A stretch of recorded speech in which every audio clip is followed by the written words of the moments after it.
네. 네, 감사합니다. 연세대학교 원주링크 사업단 부단장 이용천 교수입니다. 오늘 두 분의 발제를 듣고 저는 그런 생각을 했어요. 미들업 다운의 그 어떤 패러다임을 제시하셨다. 하나는 정책적인 면, 그리고 또 하나는 골목 상권이라고 하는 그 버텀업에 대한 그 패러다임을 제공해 주셔서 좋은 그 주제 발표가 됐다 이렇게 생각하고, 시간이 없는 관계로 패널리스트를 소개 드릴 때에 그 간단하게 자기 각자가 하시는 일을 소개를 하고, 그 다음에 오늘 두 분 발제하신 분들께 어떤 그 질문이나 코멘트를 하는 것으로 하고, 마지막에 두 분이 거기에 대한 그 답변이나 또는 코멘트를 같이 해주시는 걸로 해서 마치고, 혹시 온라인으로 올라온 질문이 있으면 잠깐 소개를 하고 마치는 걸로 하겠습니다. 우선 그 순서지에 나와 있는 순서대로 먼저 연세대학교 교수이시면서 학성동 도시재생지원센터장이신 정태영 교수님부터 시작을 하도록 하겠습니다. 예, 안녕하세요. 방금 소개받은 학성동 도시재생현장지원센터장이면서 연세대학교 환경공학부 정태영 교수입니다. 두 분 발표하신 분들의 잘 들었습니다. 시간 관계상 제가 학성동 도시재생에 간단히 설명하고 몇 가지 질문 얘기도 하도록 하겠습니다. 학성동은 이제 근린 주거형이고요. 한 210억 가까이 받았습니다. 그래서 사실은 제가 학성동은 19년 9월부터 이게 22년 12월까지 아마 도시재생 사업을 좀 선정이 됐고요. 제가 쭉 하다 보니까 사실은 과거에 이 학성동이라는 거는 원주가 이제 군사도시라서 그 원주역이 그 가장 활성화됐고, 그에 따라서 많은 그 군인 아파트도 주거했던 부분들이라서 많은 주거인들이 있다가 점점 이제 도시가 원주가 이제 발전되면서 혁신도시, 그 기업도시, 그 다음에 단계 택지, 단관 택지 하면서 젊은 분들이 다 글로 빠져나가고 공동화 현상이 일어났던 부분입니다. 그래서 현재 지금 노인분들이 한 5천 명 정도밖에 안 살고, 그래서 많은 부분들이 정말 도시 재생이 필요한 지역이라고 생각이 듭니다. 그런데 아까 이제 사회적 경제를 정책을 좀 들어가면서 사실 이 도시 재생이 이제 젊은 분들이 좀 그 어떤 사회적 경제적인 일자리 창출이나 이런 것들이 좀 좋은 것 같은데, 이 기존에 있는 공동화 선생, 학성도 같은 이 공동화 지역에 과연 어떻게 하면 도시 재생이 될 수 있을까 늘 고민이 되고 있습니다. 그래서 또 골목길 상권도 말씀하셨고, 그런데 정말 고민이 많습니다. 이 노인분들만 있어서 어떻게 이 도시가 재생이 되고 어떻게 활성화시킬 수 있을까는 늘 고민이 쌓여 있습니다. 그래서 아까도 사회적 경제 얘기를 하시면서 우산동에만 또 너무 또 이렇게 사회적 경제 타운을 하다 보니까 그쪽의 지역에 있는 그런 경제적인 활성화 정도만 생각하시는데, 사실은 좀 아쉬운 거는 이런 게 현재 공동화 형태에 있는 학성동이나 원주 또 봉산동도 있고 이런 부분들이 있는 지역에도 도시 재생과 관련해서 사회적인 그런 경제적인 그런 일자리 형성이 될 수 있고, 젊은 층들이 와서 좀 도시가 다시 새롭게 변화될 수 있는 그런 것도 좀 고민해 줬으면 하는 의견을 드리고요. 그리고 이 골목길 상권은 사실은 원주는 50만도 안 되고 35만 정도 되는데, 이 학성도 자체는 골목길이라고 해서 상권이 형성될 수 있는 상황이 아니라서 저는 좀 생각은 주민 자체적으로 뭔가 경제적인 활성이 어떤가 저는 고민 좀 하고 있는데, 제가 생각하는 요즘 도시농업이라고 제가 고민을 좀 했습니다. 그래서 요즘은 스마트 농업 많이 하고 있지 않습니까?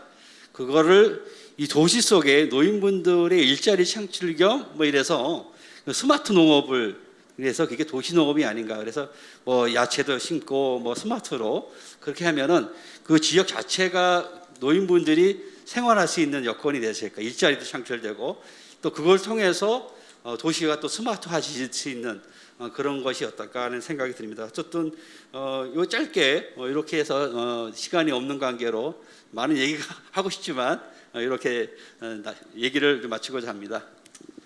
예, 감사합니다. 그 다음은 리빙랩 연구센터를 맡고 계신 신상범 교수님 모시도록 하겠습니다.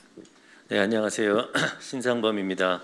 오늘 저희 토론자들에게 주어진 시간이 워낙 짧지만 저희들뿐만 아니고 두 분 발표자님들도 시간이 너무 지체되고 짧아서 충분히 발표를 잘 못하신 것 같아서 죄송스럽습니다. 그래서 두 분 다 되게 하실 말씀이 많으실 것 같은데 다음번에 또 한 번 더 모셨으면 좋겠고요. 특히 이제 모 교수님 아까 말씀하신 것 중에 이제 저도 몇 년 전부터 이제 수업에서 이런 교수님 골목길 자본론을 읽고 학생들과 같이 이제 예를 들면 원주에는 어떤 어메니티가 있을까를 찾아보기도 하고 또 교수님 책에 보면 자세히 있습니다. 골목길이 될 수 있는 조건들, 이런 조건들이 될 수 있는 곳이 원주에는 어디에 있을까를 답사해 보기도 하고 그랬는데 오늘 교수님께서 못하신 말씀들이 책에 특히 또 이 골목길 자본론뿐만 아니고 인문학 라이프스타일 책에도 잘 나와 있는 것 같습니다. 그래서 책을 보면 더 많은 정보를 얻을 수 있을 것 같습니다. 저는 이제 최근에 연세대학교 리빙랩 연구센터를 만들어서 리빙랩을 특히 이제 제가 전공하고 있는 환경, 에너지, 기후 변화 쪽에서 이제 집중을 해서 이제 리빙랩 활동을 해보려고 하고 있고요. 다른 데와는 달리 수업 기반으로 이제 학생들 프로젝트형 수업으로 수업을 통해서 대학이 지역과 만나는 그런 시도를 해보려고 하고 있습니다. 리빙랩이 다른 것들과 다른 점은 크게 두 가지인데 하나는 좀 프로젝트 기반이라서 좀 유연하고 그다음에 두 번째는 이제 가치가 창출된다는 점입니다. 이제 정부 사업의 경우에는 돈이 정해지고 액수가 정해지고 그다음 또 계획을 하기 시작하면서부터 이제 모든 문제가 생긴다고 저는 생각하고 바텀업은 참여가 저조해서 문제가 생긴다고 생각하는데 이 문제 해결형 프로젝트들은 그런 점들을 극복할 수 있지 않을까 하는 생각이 들고요. 그다음에 또 이게 이제 가치가 창출되고 기술이 개발되고 학생들이 취창업으로 연결된다는 점에서 사회적 경제와도 많은 연결이 되고 또 모 교수님이 강조하신 스타트업이라든지 소상공인들의 활약 이런 것들과도 관련이 된다고 생각합니다. 근데 이제 결국은 이제 두 분 발표의 핵심이 저한테는 어떻게 공통점이 생기냐면 이제 로컬에 있는 대학의 역할입니다.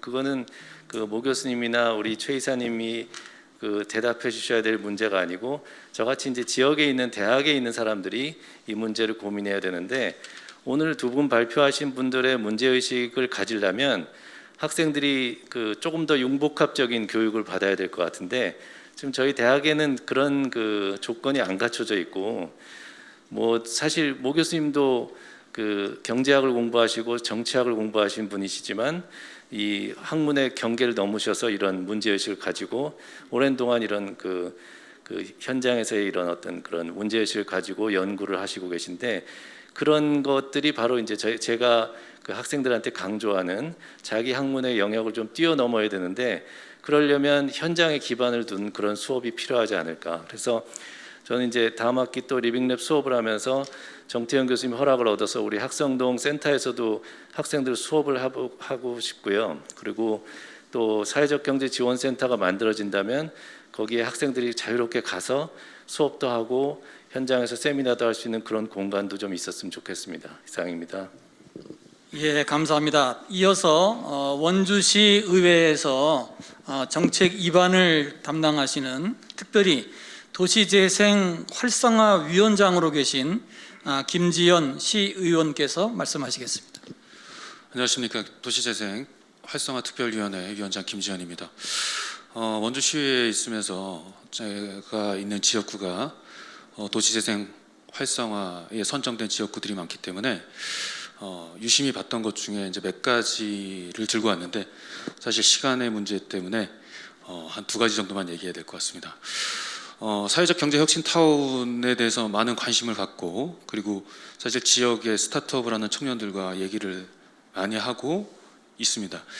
특히 이제 강원 청년 창업사관학교가 이제 원주에도 있습니다. 그래서 아시겠지만 뭐 1기나 2기, 3기에는 토스도 개발자도 있고 직방 개발자, 배달의 민족 개발자도 있었던 그런 스타트업 우수한 인력들을 키우는 그 창업사관학교가 원주에 있는데 그 동아리에 있어요. 있는데 사실 지역과 상생하지 못한다 이런 부분에 있어서 사회적 경제 혁신 타운이나 혁신 도시에 세워지는 강원 혁신 지식산업센터 이런 쪽에 그 친구들을 유입하면 어떨까라는 생각을 하고 있었습니다. 그래서 이제 뭐 제가 이제 행정적으로 보면 경제 혁신 타운 같은 경우가 만들어지게 되면 메이커스 스페이스 공간이라든지 이런 것들이 원주에 많이 부족하거든요. 뭐 사실 3D 프린터기를 하더라도 한라대학교에 있는 것 같은 경우는 30에 30cm 정도 요 정도 만들어지는 거를 좀 더 대형화돼서 창업하는 청년들에게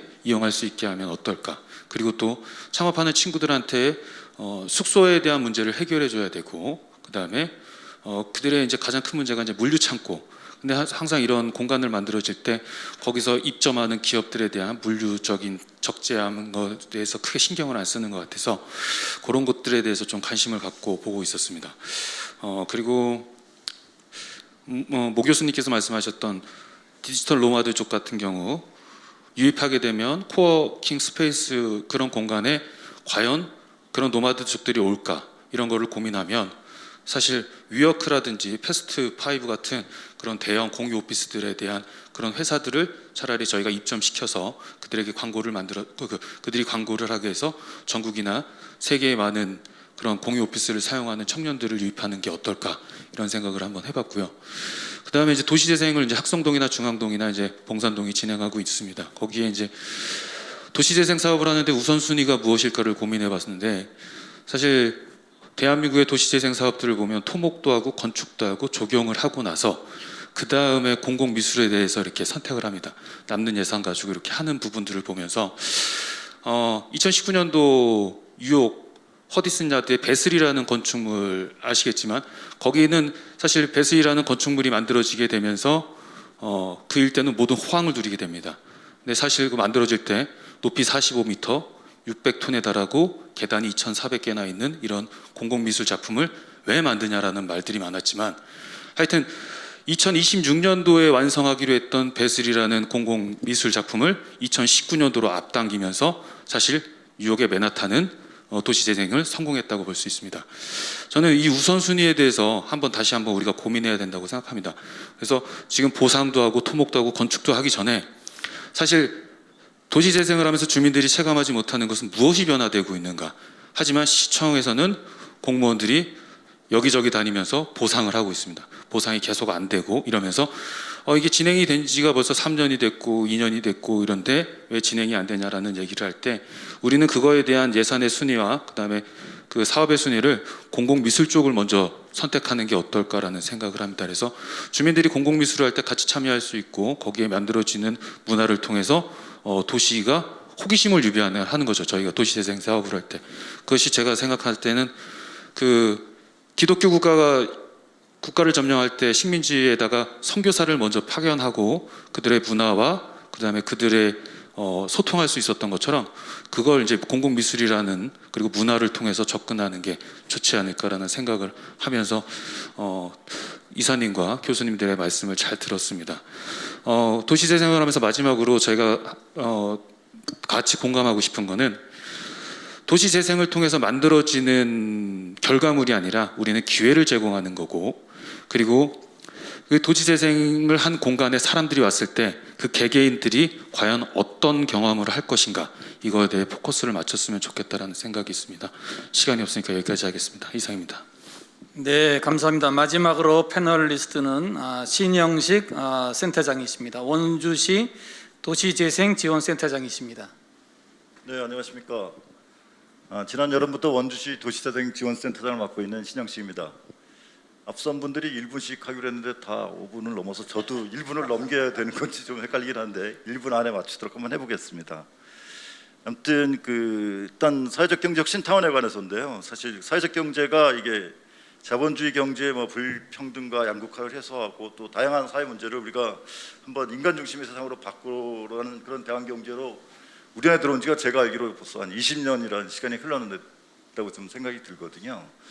그럼에도 제가 그 사회적 경제인이고 또 협동조합을 운영하면서 아직도 그게 그들만의 리그라는 생각을 저는 지울 수가 없습니다. 지금 보면 관공서나 공기업이나 거기도 이 사회적 경제를 담당하는 직원 이외에는 사회적 경제를 아마 굉장히 생소하게 느낄 거고, 어쩜 오늘 이 라이브에 같이 참석하는 분들도 도대체 사회적 경제가 무엇인가에 대해서 굉장히 궁금할 것 같은데, 제가 보기에는 많은 비즈니스 모델들도 필요하지만 이게 더불어서 국민들과 같이 가야 되는 거니까 사회적 경제 혁신 타운이 좀 더 그 사회적 경제가 국민들 또 시민들하고 호흡할 수 있도록 그런 홍보나 이런 역할도 좀 더 강화가 됐으면 좋겠다는 그런 생각을 하고요.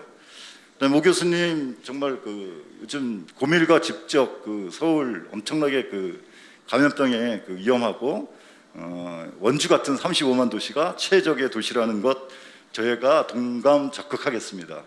원주는 정말 그 최적의 포스트 코로나 시대에 맞는 도심에도 불구하고 뭐 신촌이나 혹은 뭐 이태원이나 이런 식의 어떤 그 컨텐츠를 공급하거나 수요하는 게 이제 굉장히 그 뒤떨어지고 있거든요. 그걸 이제 주민 스스로 혹은 청년 크리에이터들이 이제 만들어내기에는 좀 한계가 있어서, 혹시 행정 조직이나 원래 이게 이끌어가면 안 되겠지만 그럼에도 혹시 마중물이 될 수 있는 어떤 그 행정 조직이나 중간 지원 조직이 좀 도와줄 수 있는 역할을 생각하시는 게 있다면 그 한 말씀 좀 부탁드리겠습니다. 이상입니다. 네, 그러면 이어서 우리 오늘 주제 발표하신 두 분 순서대로 우리 최 이사님부터 말씀해 주시는 걸로 일단은 마무리를 하도록 하겠습니다. 말씀 부탁드립니다. 네, 토론으로 정말 중요한 그 지적들도 해주시고 또 조언도 해주시고 나갈 방향까지 제시해 주셔서 감사합니다. 정태영 교수님 또 신상범 교수님 말씀하신 거 보면서 일단 기본적으로 학생동, 중앙동, 저는 이제 우산동 얘기를 드렸지만 이제 그건 지역이기 때문에 그렇지만 그런 혁신적인 공간이 생기면은 지역 전체에 영향을 아무래도 미칠 것 같고요. 또 하나는 그 스마트 도시농업 뭐 굉장히 앞으로 각광을 받을 것이다라고 생각을 합니다. 이런 전반적인 흐름에 있어서 저는 그 개별 상가나 지역 주민들이 바로 도시재생에서 선도적인 역할로 나오기 상당히 어려움이 있기 때문에 기존의 이 지역이 몰락하면 무너질 수밖에 없는 조직들이 있습니다. 사회적 경제 조직들 중에도 전통적인 사회적 경제 조직들, 이 사람들의 적극적인 참여를 끌어내는 굉장히 중요하겠다. 예를 들면 신용협동조합, 새마을금고라든가 농협이라든가 이런 기반들이 원주가 탄탄한데 정부가 들어와서 새롭게 창업하는 사회적 기업 같은 작은 조직들이 사회적 경제를 선도하고 있지, 전통적인 사회적 경제 조직이 지역의 재생을 위해서 중요한 기능들을 하는데 역할들을 아직 못하고 있어서요. 이 인프라를 끌어당겨야 되고 그 사람들이 이제 상인회하고 연계하면서 어떻게 우리가 지역에서 같이 생존할 거냐라고 하는 한 목소리를 내게 만드는 것이 굉장히 중요할 거다라고 생각을 합니다. 그 과정에서 혁신타운이 굉장히 중요한 매개고리 역할을 해주면 좋겠다는 생각이고요. 그 리빙넷 관련해서 아주 중요한 말씀을 해주셨는데, 문제 해결의 주체가 실제로 혁신의 주체가 되게 하는 데 있어서 저는 가장 중요한 것이 지금 우리의 공공정책의 전달 체계가 수직적인 가치 사슬로 되어 있습니다. 이제 개별 부처별로 쪼개져 있는 사업들이 내려와서 중개기관을 통해서 현장으로 링크가 되고 있는 거죠. 근데 이제 아까 융복합도 말씀하셨지만 정말 지역의 혁신이 되려면 문제 해결에 도전하는 청년들이나 주체가 다양한 공공정책들을 모자이크처럼 그 문제에 맞게 재조합해서 활용할 수 있게 공공정책의 흐름이 바뀌어야 됩니다. 그러면 상당히 큰 혁신이 나올 수 있거든요. 근데 이제 뭐 우리 늘 얘기하는 부처간 칸막이나 이런 저런 얘기를 하는데, 아마 혁신타운이나 도시재생센터나 이런 곳들이 여러 정부 정책이 와서 이 안에서는 정말 문제 해결의 주체들이 자유롭게 융합해서 쓸 수 있게끔 그런 플랫폼 공간으로 전환된다면 혁신이 나올 수가 있습니다. 그걸 어떻게 만들어내느냐가 굉장히 중요할 거다라는 생각을 하고 있고요. 우리 또 김지원 의원님, 신영센터장님 중요한 말씀을 해주셨는데, 하여간 무조건 청년들의 놀이공간이 돼야 된다. 청년들이 와서 즐겁게 실험하고 자유롭게 어울리고 그러다 보면 굉장히 새로운 대안 모델들이 많이 나올 수 있다라고 생각을 하고요. 특히 저는 여기에 원주가 상대적으로 공공인프라가 혁신도시가 생기면서 많아졌는데, 공공기관들이 가지고 있는 다양한 네트워킹이나 잠재력을 우리가 충분히 활용 못하고 있다는 생각이 듭니다. 사실 13개 공공기관들은 대한민국의 그 분야의 대표적인 정책 실행기구들인데요. 그 기관뿐만이 아니라 기관이 가지고 있는 브랜치라든가 네트워크가 상당한 역량을 가지고 있습니다. 단순히 지역 물품 몇 개 사주고 지역의 사회복지 기금 내기 하는 수준이 아니라 이런 청년들의 다양한 도전의 영역별로 이런 기관들이 잠재력을 링크할 수 있도록 견인하는 노력들, 이걸 어떻게 하느냐가 많은 문제 해결의 기반이 될 수 있을 거라고 생각이 되고요. 신영혁 센터장님 말씀하신 것처럼 원주가 사회적 경제 역사성이 굉장히 깊은데 과거에 선도했던 모델에 좀 머무르는 측면이 있습니다. 신용협동조합 전국 최고 수준으로 성장하고 했죠. 근데 거기서 더 나아가려면 지금 시대의 혁신을 위한 새로운 도전적인 모델들, 예를 들면 뭐 수도권에서는 젊은 의사들이 휴대용 그 초음파기 이런 거, 그러니까 아프리카나 이런 데서, 아프리카 같은 데서 오지 마을에 쓸 수 있는 휴대폰과 연결해서 쓰는 이런 혁신들을 만들어내면서 사회 문제 해결에 도전하고 있는데, 이런 흐름들에 있어서는 저희가 상대적으로 굉장히 취약했다라고 보여집니다. 그러니까 전통적 사회적 경제 기반을 바탕으로 하되 지역의 여러 가지 로컬의 문제들을 해결하는 과학기술과 결합된 도전적이고 혁신적인 모델들을 우리가 많이 유치할 수 있어야 되고, 거기에 대해서 동기부여할 수 있는 건 역시 아까 말씀을 주셨지만 지역의 대학들이라고 생각을 합니다. 지역의 대학들이 다양한 그런 모델들에 대한 자극들을 만들어주고 거기에 도전하는 친구들을 지원해주고 하게 된다라면 새로운 형태의 사회적 경제 모델들이 지역과 결합해서 아주 선도적인 모델을 만들어낼 수 있을 거라고 생각을 합니다. 예, 감사합니다. 다음은 마지막으로 우리 모 교수님 부탁드립니다. 예, 좋은 의견 감사드리고요. 저도 좀 더 오랜 시간을 토론했으면 좋았을 텐데 좀 아쉽습니다. 제가 막 빨리 발표하다 보면 이게 뭐 저도 정신이 하나도 없어요. 그냥 저는 결국에는 좋은 말씀 많이 해주셨는데 결국에는 콘텐츠 문제, 융복합 콘텐츠 단지가 없다는 거, 그걸 이제 무슨 문화 단지가 없다, 그러니까 도시만에 문화 단지가 없다, 문화 지역이 없다, 뭐 융복합 콘텐츠 생산 능력이 부족하다 이렇게 표현을 할 수도 있어요. 그래서 근데 이제 원주시가 아니면 거기에 이제 지도자분들이 이게 문제라고 생각하시는지는 잘 모르겠어요. 그러니까 다운타운이 어떤 문화 발전소가 안 되고 있다. 그럼 그렇게 목표에 대해서 이게 문제다. 그럼 이걸 바꿔보자. 이거랑 사실 도시재생도 이제 다 거기인데 요소인 거죠. 그러니까 뭐 사회적 혁신 타운도 그렇고 다 들어가야 될 어떻게 부분적인 요소고, 사실 전체적으로 원주가 이런 문제 의식이 있는지는 전 잘 모르겠어요. 제가 그동안 많이 방문했지만, 그래서 제가 제대로 표현을 못하는지 모르겠는데 우리가 이걸 뭐 서브도시, 창조도시라고 했었어요. 그동안 계속 창조도시라고 했을 때 어떤 창조도시의 공식이 그런데 우리가 자꾸 스타트업 쪽만 강조하는데 한국 전체적으로 예술가 그리고 스타트업 소상공인의 역할이 거의 저는 동급이라고 생각합니다. 그래서 이 세 그룹들이 서로 협업하면서 융복합 콘텐츠를 창출하는 건데 한국에는 너무 기술적인 측면만 강조한다. 아까 공공미술 다 이제 연관된 것 같아요. 그래서 대학의 역할 이렇게 마찬가지인데 마지막으로 센터장님이 제가 어떤 조직 개혁적으로 어떤 제안을 드릴 수 있나? 그게 현실적인지 모르겠어요. 원주의 가장 큰 자원이 이제 공공기관 플러스 대학인데. 아까 말씀드렸지 잠깐 미대, 어떤 미대가 디자인이나 학부가 가장 중요한 역할을 하는데 미대라도 한 군데 모아서 캠퍼스 타운을 만들고 일부 기숙사에도 옮기게 해서 원도시 인구를 늘리기 전에는 모르겠어요. 지금 원도심을 그렇게 원하신다면 왜냐하면 다른 도시보다도 지금 많이 뒤진 편이거든요. 원주가 제가 춘천이나 강릉이나 속초보다도. 그래서 캠퍼스 타운 조성이 맞는 것 같고요. 그리고 중간 지원 조직으로는 지금 다른 지역에서는 어떤 식으로 하고 있냐면 일단 장소 기반 창업 스쿨이라고 그래서 그건 리노베이션 다양한 프로그램이 있습니다. 그래서 장소를 먼저 정해주고 창업 훈련 시켜주는 거예요. 그래서 내가 창업할 장소를 알아야지 거기서 컨텐츠 개발, 공간 기획 그리고 커뮤니티 기획을 하는데. 내가 어디서 창업할지 모르는데 자꾸 이런 컨텐츠를 개발하라고 하니 어느 이런 컨텐츠 교육을 시키는 교육기관이었기 때문에 그걸 장인대학이라고 부르고요. 그리고 중간 단계에서 기존 장인과 로컬 크리에이터를 매치시킵니다. 그래서 기존 장인의 브랜드를 리브랜딩하는 충장 장인학교 로컬 브랜딩 스쿨이라고 그래서 기존 시장에 장인하고 로컬 크리에이터를 협업해서 새로운 브랜드를 만드는 이런 식으로 그걸 지금 그 진화하고 있습니다. 그래서 그 정도로 답하겠습니다. 네, 감사합니다. 예, 감사합니다. 혹시 온라인으로 들어온 거 있습니까? 예, 없는 것 같습니다. 그럼 오늘 바쁜 시간에 이렇게 나와주셔서 감사드리고 좀 아쉽네요. 좀 더 자세하게 얘기를 하고 또 좀 파워 있는 그런 그 서로 의견들도 교환을 했으면 좋았었을 텐데 시간상 이렇게 하지 못해서 죄송하고 나머지 그 이슈들은 또 저희들이 온라인으로 들어온 거를 또 이렇게 메일이나 기타 SNS를 통해서 서로 좀 의견을 나눌 수 있는 방법을 한번 찾아보도록 그렇게 하도록 하겠습니다. 네, 이상으로 세션 2에서 지역사회 발전 포럼 이제 마치도록 하겠습니다.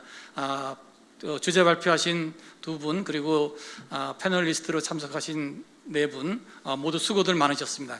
그리고 온라인으로 참석하신 분들도 수고 많으셨습니다. 감사합니다.